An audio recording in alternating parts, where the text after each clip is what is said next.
Ketaatan membawa kedamaian. Demikian firman Tuhan hari ini. Mari kita lihat bersama-sama firman Tuhan dari Filipi pasal 4 ayat 6 sampai dengan ayat yang ke-7.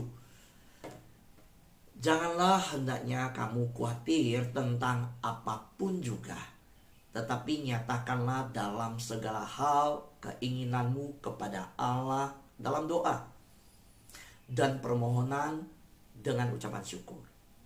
Damai sejahtera Allah yang melampaui segala akal akan memelihara hati dan pikiranmu dalam Kristus Yesus. Hari-hari ini bangsa kita mencatat kenaikan kasus Omikron cukup tinggi. Dan di antara sahabat doa sudah mulai terdampak. Saya dan keluarga tidak terluput di dalamnya. Saya berterima kasih untuk doa-doa yang diberikan. Terima kasih untuk topangan, perhatian, tanda kasihnya. Saya percaya bahwa saudara, kalau sudah ada yang mulai mengalami yang seperti ini, saya bisa berbagi pengalaman dengan saudara.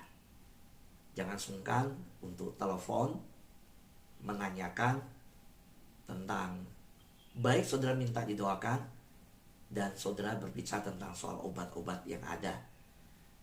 Jadi saat ini total pulih belum, masih sakit di area tenggorokan, tapi sudah cukup lebih sehat gitu. Tapi tidak seperti biasa bisa berkhotbah dengan suara kencang, harus jaga tetap. Saudara yang terkasih dalam Tuhan, mari kita bertanya dengan berita yang beredar sekitar kita, dengan keadaan-keadaan yang sedang kita hadapi, yang memaksa kita harus mengambil keputusan demi keputusan yang ada. Apakah saudara cemas dan khawatir mengambil keputusan tersebut? Apakah keputusan yang diambil sudah sesuai dengan perintah Tuhan? Saudara, saya berdoa ketika sahabat doa dalam kasih yang begitu dalam untuk memberikan nasihat. Saya tahu karena mengasihi saya, jadi jangan dulu deh, Pak Fu istirahat dulu. Kalau perlu sahabat doa gak usah ada dulu, Senin depan baru ada. 1 minggu ini libur dulu. Saya doa. Saya tahu ini sebuah bentuk perhatian, tapi saya doa. Jujur, sebaiknya istirahat. Karena hari Senin ketika saya paksakan tetap khotbah, kerongkongan itu kayak terbakar gitu. Tapi hati saya damai ketika saya bisa melangsungkan pelayanan, memberikan pelayanan ini. Dan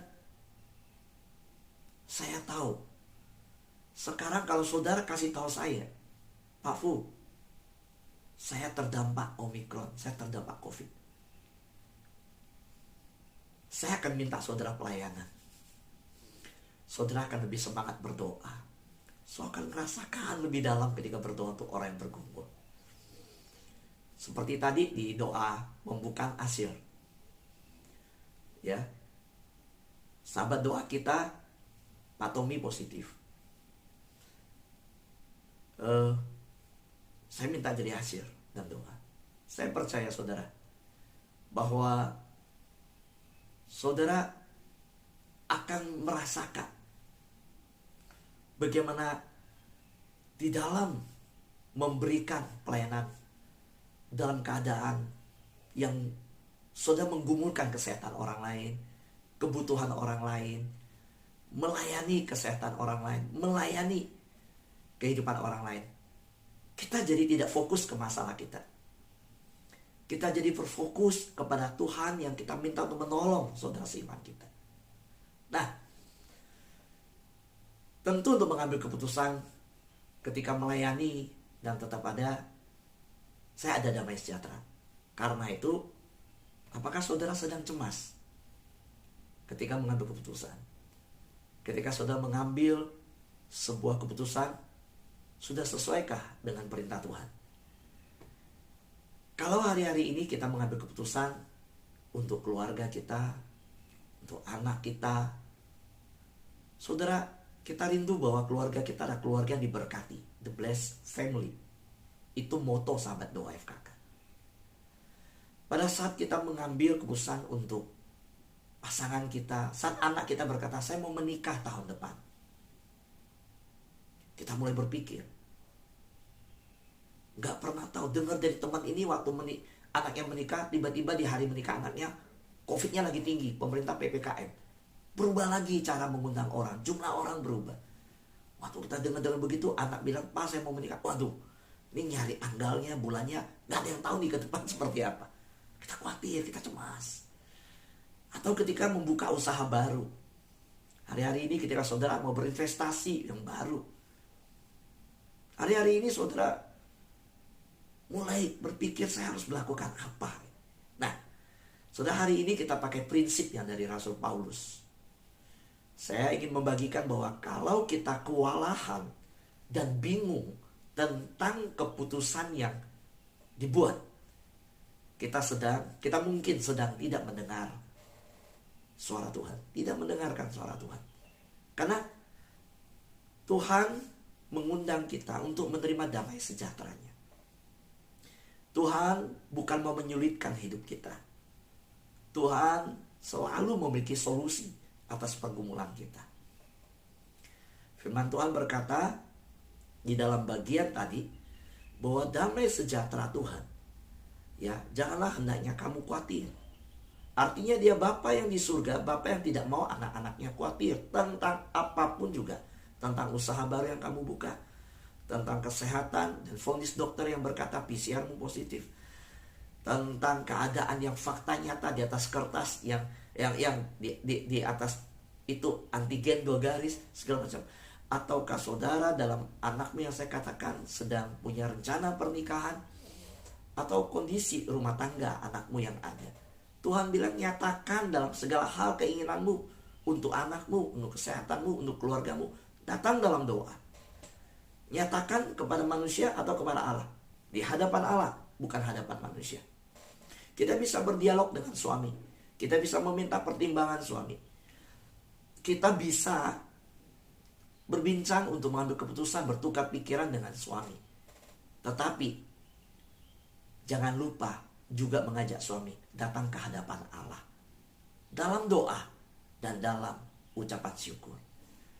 Akibat kita datang dalam Allah, kepada Allah dalam doa ucapan syukur, akan ada damai sejahtera Allah yang melampaui keputusan kita, melampaui pikiran hati kita. Di dalam yang kita lakukan itu, damai sejahtera itu akan memelihara kita. Karena itu, kalau Anda kewalahan, Anda bingung tentang keputusan yang dibuat, saudara mungkin sedang tidak mendengar suara Tuhan. Cepat-cepatlah buka Filipi pasal 4 ketika saudara dalam keadaan demikian hari ini. Saudara dengar, Allah kita bukanlah Allah kekacauan, melainkan Allah damai sejahtera.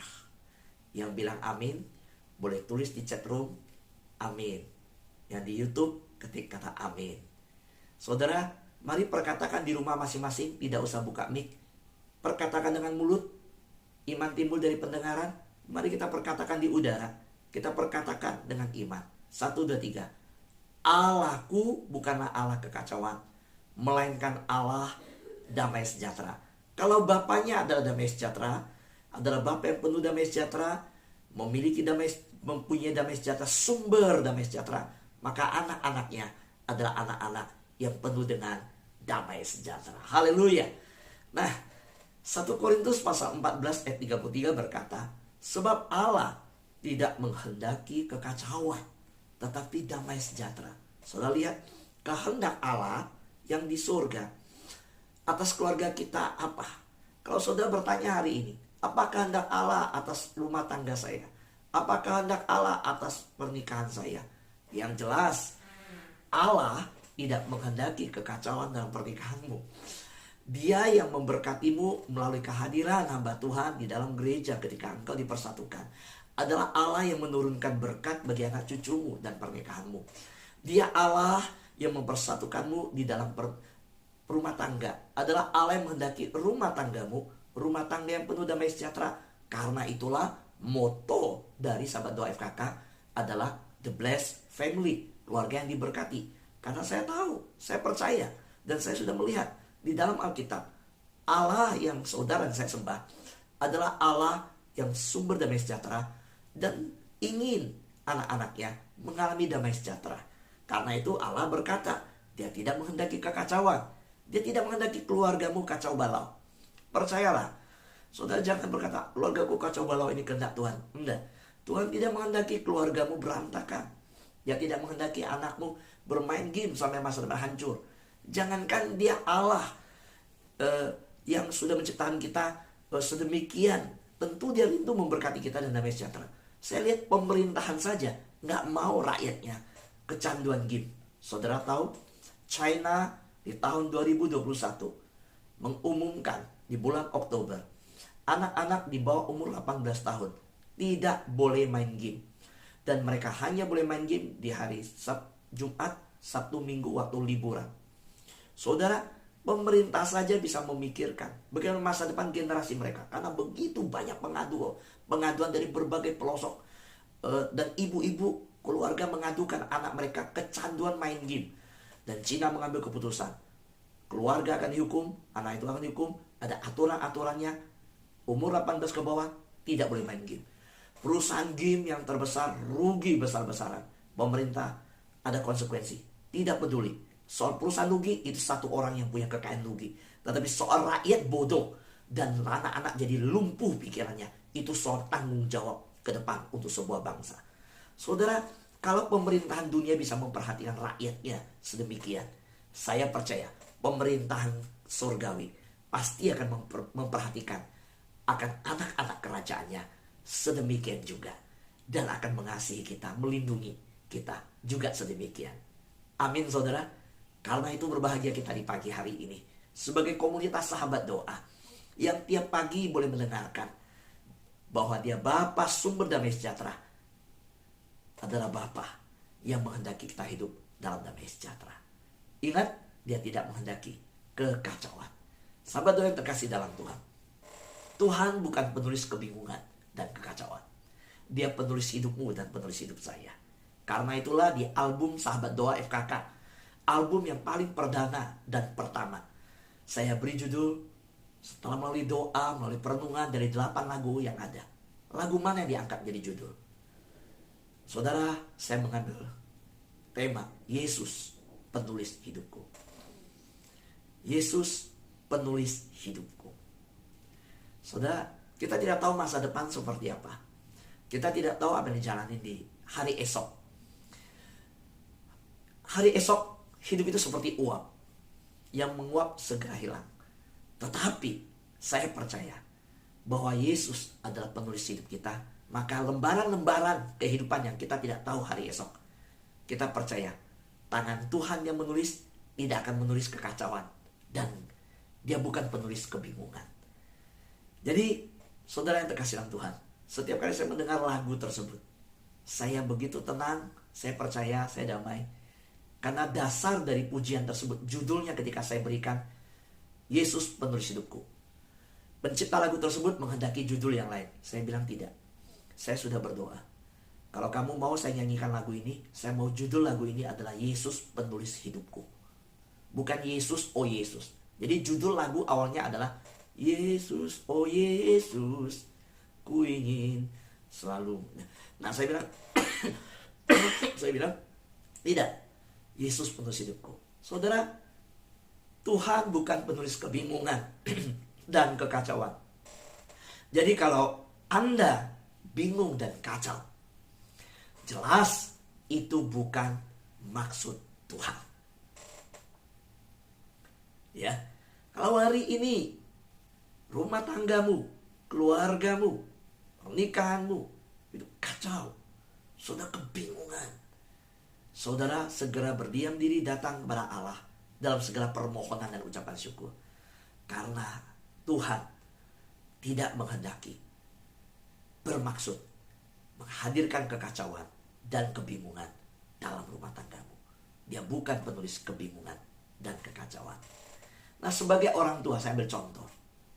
Sebagai orang tua, apakah saudara ingin anak saudara merasa tertekan, bingung, ketika saudara meminta dia melakukan sesuatu? Seperti saya contoh meminta anak saya, ayo buatkan PowerPoint-nya buat papa. Caranya seperti ini, letaknya seperti ini, gambarnya seperti ini, supaya terlihat harus kontrasnya seperti ini, besaran hurufnya standarnya seperti ini. Saudara, harapan saya mengatakan semua standar itu supaya dia tidak bingung mengerjakannya, supaya dia tahu mengerjakannya. Seperti ketika anak saya beritahukan cara naik sepeda menemani dia. Seperti anak saya ketika saya ajak dia main pelosotan di kolam renang, saya mendampingi. Saudara, tidak ada orang tua yang ketika memberikan perintah ke anaknya itu mau membuat anaknya tertekan dan bingung. Saudara mungkin sedang membimbing anak di perusahaan. Saudara masih saat ini menjadi owner di perusahaan. Tapi suatu hari kita sudah mempersiapkan anak kita ada di perusahaan kita. So mungkin punya toko hari ini. Toko yang saudara punya, suatu hari saudara sudah punya bayangan anak nomor berapa akan pegang toko ini. Pertanyaan saya, apakah Anda menghendaki anak Anda tertekan dan bingung dengan rencana Anda memberikan toko kepada dia? Tentu tidak. Saudara, saat saudara meminta mereka melakukan sesuatu, pasti saudara gak mau mereka jadi bingung dan tertekan. Gak ada. Siapa ada? Di mana ada orang tua seperti itu? Gak ada. Jadi, kalau kita sebagai manusia jasmani saja, orang tua biologis yang melahirkan dia tidak mau anak kita bingung ketika kita berikan perintah. Apalagi Bapa di surga. Tidak mungkin Bapa di surga mau kita jadi bingung ketika kasih kita perintah. Enggak. Bukan. Saudara, Yesus berkata begini. Kalau Bapa yang di dunia ketika memberikan anaknya meminta roti, tidak memberikan batu. Ketika anaknya meminta ikan, tidak diberi ular. Bapa yang jahat di dunia tahu memberi yang baik ke anaknya. Pakai kata Bapa yang jahat di dunia. Apalagi Bapamu yang di surga, kan Bapa yang baik. Pasti memberikan yang baik kepada anak-anaknya. Karena itu saya percaya perintah Tuhan, tuntunan kehendak Tuhan, rencana maksud Tuhan, rancangan Tuhan ketika diberikan ke anaknya. Waktu kita terima, Tuhan tidak menghendaki kita tertekan dan bingung. Justru Tuhan berkata, rancanganku adalah rancangan damai sejahtera. Amin. Itulah yang kita masuk, yaitu coba masuk ke hati Bapa. Coba kenal isi hati Bapa. Saudara, jangan pernah punya bayangan Bapa itu begitu jauh dari kita, selalu mau menghukum kita. Enggak, dia memberikan solusi. Saudara yang terkasih dalam Tuhan, mari kita lihat bagaimana Bapa di surga. Yang saya ilustrasikan dengan Bapa yang di dunia, orang tua di dunia. Setiap orang tua ingin anak-anak memahami apa yang harus dilakukan dan taat. Para bapak, para ibu, orang tua di tempat ini, saya percaya setiap orang tua ingin anak-anak memahami apa yang dilakukan dan taat. Waktu kita berikan perintah bukan bikin dia bingung, kita mau bikin dia paham. Maka kita jelasin standar warnanya. Kalau toko ini pelanggan yang nomor berapa, ini buku pelanggan, nomor telepon pelanggan, karakter pelanggan ini seperti apa. Kalau saudara masukkan ke sekolah, bahkan kita cerita, papa punya ide sekolah ini, kamu bagaimana? Kita kasih tahu, kita bukan mau masukkan dia ke universitas, jadikan dia bingung. Saudara, kita ingin mereka memahami. Nah, Allah Bapa menginginkan hal yang sama dari kita. Kalau kita sebagai orang tua ingin anak-anak memahami apa yang harus dilakukan dan taat, Allah Bapa menginginkan hal yang sama dari kita. Jadi di sini kita sudah mulai paham. Oh iya, kalau begitu, bukankah kita jadi mengerti apa yang dikatakan Daud? Daud berkata, aku bergirang melakukan perintahmu. Daud berkata dalam pemazmur berkata begini, dia nggak sabar menunggu perintah Tuhan. Pagi-pagi benar dia kalau datang perintah Tuhan, dia cepat-cepat mau tahu, dia ingin melakukan. Kenapa? Dia bergirang, dia suka akan perintah Tuhan. Dia renungkan siang dan malam, dia ingin sekali. Karena apa? Dia tahu perintah-perintah Tuhan, kehendak Tuhan itu membawa damai sejahtera. Saudara menginginkan akan perintah Tuhan? Nah, coba kita lihat. Waktu kita baca Alkitab, kita bertemu dengan perintah, dengan kehendak Tuhan, dengan kerinduan hati Bapa. Waktu kita baca Alkitab, saudara datang dengan kerinduan yang besar untuk melakukan, atau mau memilih-milih dulu? Kalau cocok saya lakukan, nggak cocok tidak. Saudara, saya percaya bahwa Bapa di surga ingin kita dengan hati yang taat, siap melakukan. Ini adalah khotbah yang seri keempat kemarin. Sebelum menerima firman Tuhan, hati kita sudah berkata iya untuk siap melakukannya. Inilah satu rangkaian khotbah. Karena itu, sorry saya minum bentar ya.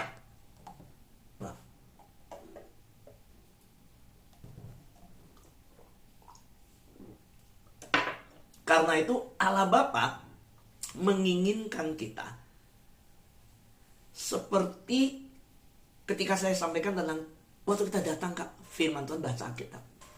Ayo, waktu terima Alkitab, aduh kok Bapak bikin saya susah sih.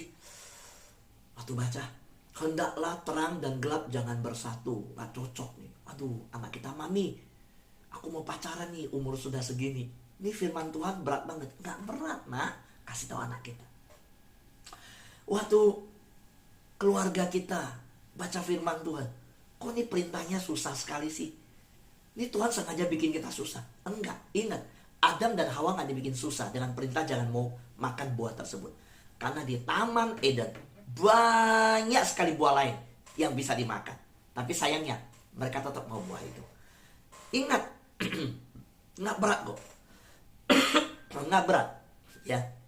Kain dan Habel diberi kesempatan sama, membawa persembahan di hadapan Tuhan, menyembah Tuhan. Mereka punya kesempatan. Nggak berat kok.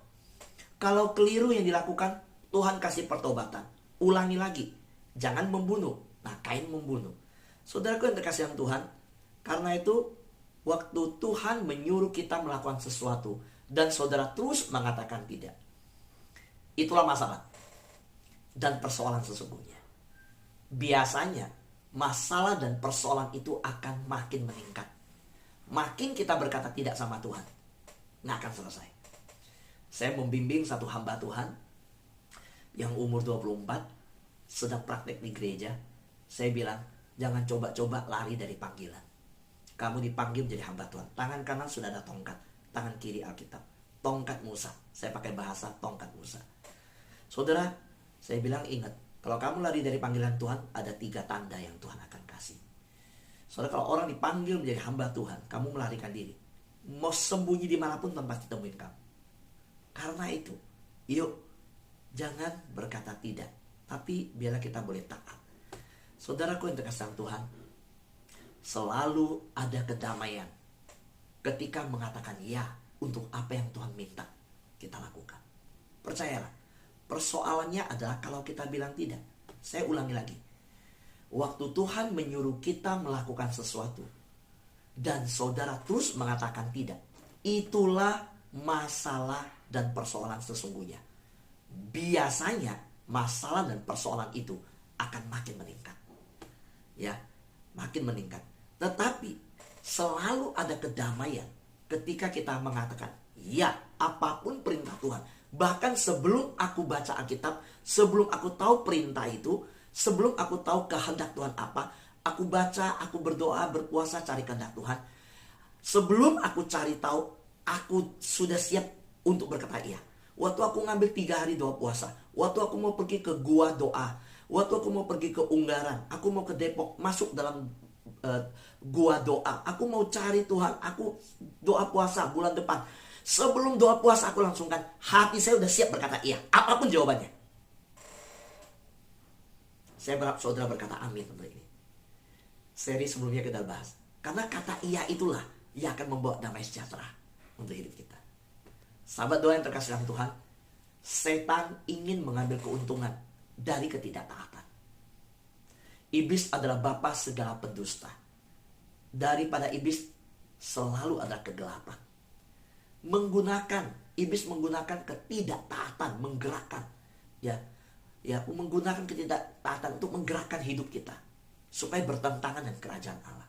Tetapi Tuhan adalah gembala yang baik. Tuhan gembala baik untuk saudara saya. Tuhan ingin menarik saudara dengan penuh kasih, mengajak menuntun saudara, menarik saudara ke arah kepada Dia, ke arah damai sejahtera. Tuhan ingin menarik saudara. Saudara tahu domba yang tersesat, Tuhan pergi cari, Tuhan tarik dia, Tuhan gendong, Tuhan bawa pulang. Tuhan ingin bawa dia kepada damai sejahtera. Saudaraku yang terkasih dalam Tuhan, anak yang hilang, bapak di rumah menunggu terus. Ketika pulang, bapaknya berlari memeluk dia, gak tunggu dia sampai depan. Lihatlah sosok anaknya udah langsung datang. Itulah hati bapak. Jadi ingat bahwa hidup saudara saya, jika saudara cemas dengan perintah firman Tuhan yang dibaca, so buka Alkitab, jangan lupa setiap hari baca firman Tuhan, dengar firman Tuhan, termasuk pagi hari di komunitas ini. Kita setiap pagi mendengar firman Tuhan. Jika saudara cemas, jika saudara cemas dengan perintah Tuhan yang dibaca, didengar setiap pagi, maka ada sesuatu yang gak beres. Harusnya ketika dengar firman Tuhan seperti ini, saudara makin dikuatkan untuk mantap berjalan ikut Tuhan. Makin teguh. Jangan khawatir. Tidak takut. Yuk, saya tutup dengan pertanyaan ini. Perintah mana di dalam Alkitab? Bagian mana di Alkitab yang sudah mulai saudara lakukan? Saudara, apa perintah yang belum saudara patuhi di dalam Alkitab? Atau setiap hari kita dengar firman Tuhan, mulai proyek ketaatan hari ini, dari hari ini ya. Saudara, yang mana yang saudara mulai, yang sudah lakukan, dan yang mana yang belum? Dan saudara, kira-kira konsekuensinya apa? Saudara rasakan sendiri hati. Iya, saya pernah suatu pagi ikut sahabat doa saya dengan firman Tuhan, saya nggak lakukan. Konsekuensinya saya alami seperti ini. Ada seorang sahabat doa, saya sebut namanya, yaitu Bu Lucia, mengirimkan sebuah video klip. Nanti saya kirimkan ke grup besar ya, sebagai contoh.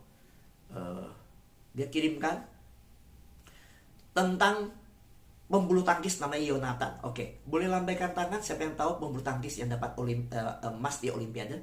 Jojo kan namanya Yonatan. Boleh angkat tangan? Masih ingat? Oke, Pak Pidipus. Saudara tahu Jojo dapat 1 miliar dari pemerintah? Dapat 1 miliar. Dan waktu dia doa, dia bicara sama Tuhan, Tuhan kalau saya menang di Olimpiade dapat emas, saya juara. Dia nggak tahu loh hadiah. Dia cuma bilang gini, setengahnya 50% saya persembahkan untuk Tuhan. Daniel Mananta wawancara dia, pikir dia kasih 10%. Jonathan bilang enggak, saya nggak kasih 10%, saya kasih 50%. Kaget. Tapi saudara tahu, Jonathan yang juara Olimpiade dapat emas, waktu dia terima bonus 1 miliar, dia persembahkan 500 juta. Dia nggak berani sentuh. Itu sudah dia komit sama Tuhan. Dia bilang apa? Tuhan kembalikan berkali-kali lipat, lebih dari 5 juta yang dia persembahkan. Dia taat. Saudara, coba tanya Jojo, apakah dia damai sejahtera melakukan itu? Di dalam kesaksian dia berkata, ketika dia melakukan itu, nggak ada beban, dia damai sejahtera. Saudara, Tuhan berkati kita dengan damai sejahtera pagi hari ini. Mari kita lakukan perintah Tuhan dengan sukacita. Amin.